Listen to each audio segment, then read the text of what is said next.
Let's talk about that midnight snack. You know the one. You had a terrible night's sleep, and the next day it feels like you're a walking, talking black hole for chips and cookies. Well, what if I told you that's not just in your head?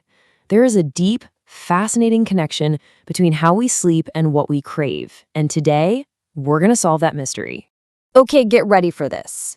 After just one bad night of sleep, studies show we eat an average of 270 extra calories. 270. I mean, that's basically a whole glazed donut you didn't even plan on eating. And the craziest part, we often do it without even knowing why. And understanding that why is exactly what we do here. Welcome to Sleeppedia. We are so glad you're here. We're all about digging into the science of sleep and our body's internal clock. In this explainer, we're going to pull back the curtain on that sleep-appetite connection so you can finally understand what's really going on inside your body. Seriously, though, think about it. Have you had one of those days where you're just ravenous? You tossed and turned all night, and now nothing you eat seems to hit the spot. I think we've all been there, and you're not imagining it.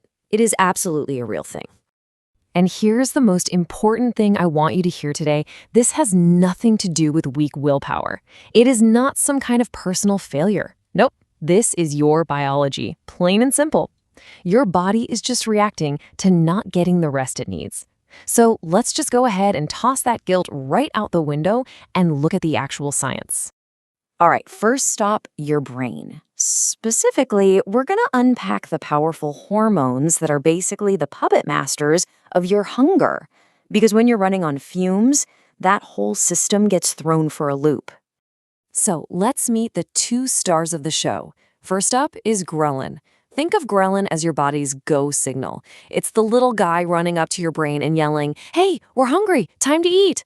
Then you've got its counterpart, leptin. Leptin is the stop signal. It's the calm, cool, and collected one that says, "Okay, that's enough, we're full now."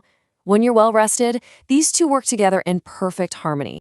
But after even one night of tossing and turning, that beautiful harmony is completely shattered. Your ghrelin levels shoot way up, so that go signal is now screaming through a megaphone. At the very same time, your leptin levels totally tank, turning that stop signal into the tiniest little whisper. You see the problem here? It's basically a hormonal recipe for a snack apocalypse. Oh, but it gets even better. On top of the hormone chaos, your tired brain starts acting like a toddler in a candy store. The reward centers in your brain light up like crazy when they see sugary, fatty foods. And that part of your brain that's supposed to be the responsible adult, your impulse control center, it's pretty much clocked out for the day. It's like the CEO of your brain decided to take a sick day, leaving the interns in charge. And all of this leads to a fascinating phenomenon called hedonic eating. It's just a sciencey way of saying we're eating for pure pleasure, not because we're actually hungry. This is exactly why that pint of ice cream is practically calling your name from the freezer when you're exhausted. Now, you might think this is all about how many hours you sleep, but that's only half the story. It turns out, when you sleep and eat is just as important. And that's all thanks to something amazing. Our internal body clock. Yeah, you have a clock inside of you. It's called your circadian rhythm. It's this brilliant internal 24-hour master clock that pretty much runs the whole show. It tells you when to feel sleepy, when to wake up, and you guessed it, how your body deals with food. And the really cool part is we can help our inner clock stay on schedule. Getting some sunlight first thing in the morning, that's like hitting the start button for your day.